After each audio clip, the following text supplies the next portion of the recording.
With former President Trump's impeachment trial beginning this week, New York lawmakers intend to pass the "No Citizen is Above the Law" legislation aimed at making it harder for Trump or any future president to avoid state prosecution if accused of criminal wrongdoing.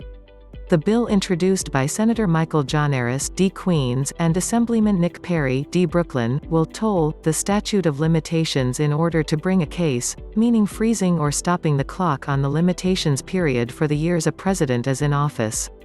It's 4 years in Trump's case.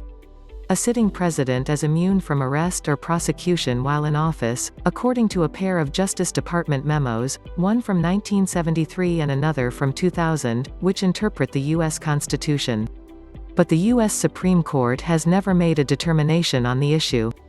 Gianaris and Perry say a president shouldn't use the time they serve in office to avoid prosecution by having the statute of limitations expire. Any president who breaks the law should be held accountable without regard to the time they spend in office.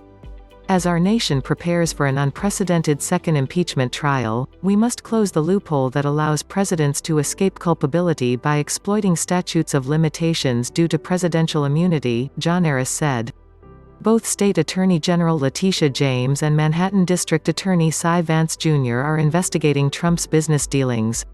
The bill will pass the state Senate this week and is on the calendar to be voted on in the Assembly at any time. The lawmakers first introduced the measure last September, when the legislature wasn't in session.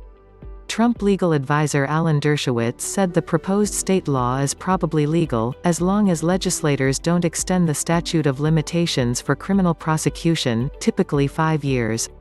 But Republican lawmakers accused Gianaris and Perry of political grandstanding.